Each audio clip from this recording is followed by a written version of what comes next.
As the world continues to watch the tensions between the United States and Russia over Russia's war in Ukraine, there are some concerns among national security analysts that what China is doing to the United States is already much worse. And here to talk about that is General Rob Spalding. He is a retired Air Force Brigadier General, former White House National Security Council Senior Director for Strategic Planning, and he is the author of the book War Without Rules. And General Spalding, good of you to join us. The central theme of your book seems to be that communist China has thrown out all of the old rules of war. How so? Well, when I was brought up through the Air Force, I spent 30 years, and most of what we were taught and what we practiced was, war was something that came along as a last result. Everything else you tried and had failed, and now you needed to use military force to achieve a political outcome.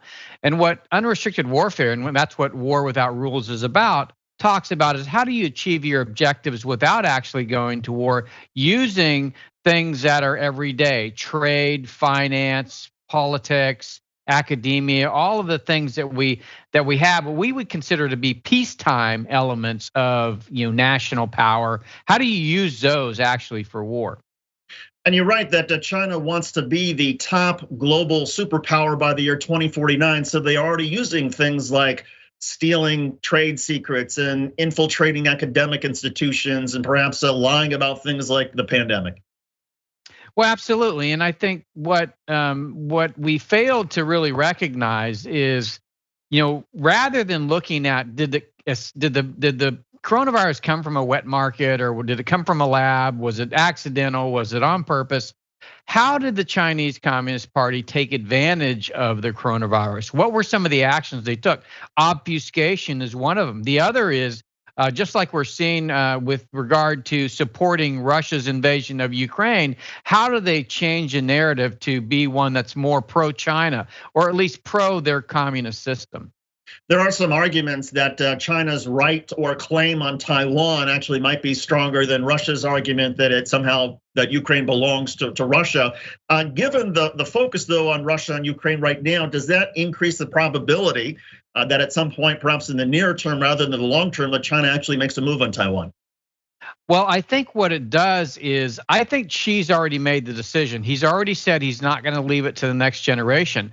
What Putin's invasion of Ukraine does for China is it allows them to see how the West might respond to an invasion of Taiwan. What are the actions they might take, and how could that impact China? And so this allows the Chinese Communist Party to essentially prepare for those actions. So in many ways, this is advantageous for Xi in that he will be prepared for whatever actions we take short of war that might be used to dissuade him or deter him or stop his invasion of Taiwan. So in other words, he might put on some sort of naval blockade to keep the shipment of weapons that might come from the West from going in to support Taiwan fighters who want to try to somehow fight the invasion.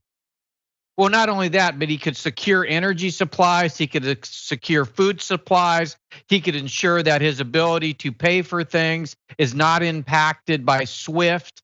He's not impacted by the IMF or any of the other international institutions that we're currently using to put pressure on the Russian regime. Now you're right that Communist China's plan for total war is not really a secret because they articulate it in one of their books called Unrestricted Warfare. What does it say? And first of all, how did you come to sort of read Unrestricted Warfare, and what did you think when you saw it? Well, it first came out in 1999. I read it then, didn't really understand it, thought it was a little bit wacky. It talks about using earthquakes for war. But after almost 20 years later, when I was at the Pentagon supporting the chairman of the Joint Chiefs as his senior China advisor, I'd read it again, and I began to realize that no, this was talking about how the world would change with the internet and globalization, how our connectedness would enable China to leverage those connections to get things that it needed or wanted, or to essentially coerce the companies and countries of the globe to do what they want. We saw that with the NBA. We see that with today, how they're putting pressure on the EU, small countries like Lithuania. They're pressuring other small countries in Africa and Latin America to stop being friends of Taiwan. So it just showed a different way of thinking about how you use the internet and globalization as opposed to, B-2s that I was taught to fly. And it also seems like they're using diplomacy in the sense that, sure, they're signing on to global climate change agreements, but there's no indication that they're following up to any of their commitments. Right, they're the biggest CO2 producer. They're completely destroying the fisheries around the world in the seabeds. And I think, what you never hear the environmental activists say anything about China, and that is because they know that China really won't respond to them. Whenever the Greenpeace has gone out to oppose the Chinese fishers, they ram their ship. So it's a completely different way of dealing with non-governmental organizations and international institutions. They just don't care. There's also the issue of fentanyl. They're the number one producer of the drug, which has been responsible for so many deaths in the United States. And they continue to pledge, and President Xi continues to say, oh yeah, we're trying to stop it. Is that just another lie? Well, you notice they don't have a fentanyl problem in China, and all the fentanyl and precursors come from China. It's not made in some, trailer in the middle of Missouri. It's made in factories, actually coming out of factories in China and sent to the United States and other countries around the world. And it's tens of thousands of Americans that die every single year. So yeah, they could stop it if they wanted to, but they're making money and they're, we're getting weakened. So given China's ability to weaken the United States, whether it's through fentanyl, whether it's through lying about global climate change, or whether it's through economic espionage or infiltrating institutions, what is it that Americans can do to try to push back, aside from being aware of it all? Well, first of all, we shouldn't have sent all of our industrial base to China. All those jobs that we sent overseas. We could have done that here, and if we did it here, we have environmental laws that we comply with. We have labor laws that we comply with. So rather than having all the pollution and slave labor like the Uyghurs in China, you would have it here where people could be prosperous and happy. And ultimately, that's what we need to do. In that decoupling, we can begin to rebuild America. We can invest in infrastructure, manufacturing, science and technology, STEM education, like we did during the Cold War. And I think therein lies how we inspire the rest of the world. It's by providing for the prosperity of Americans. Now, the argument that some people have about being so worried about China is they say, look, if you look at China's own demographics, they have an aging population that they're not going to be able to sustain. Their economy is already in some trouble and has stopped growing at the rate it was growing 15 years ago. They're going to have their own domestic problems over the next 20 or 30 years. They're going to pale in comparison to whatever domestic problems we may have in the West. And as a result, people say, well, maybe we shouldn't worry that much about China. First of all, what do you make about the argument that China is headed for some severe domestic economic problems? Well, the question I would ask is, if they invade Taiwan, then what?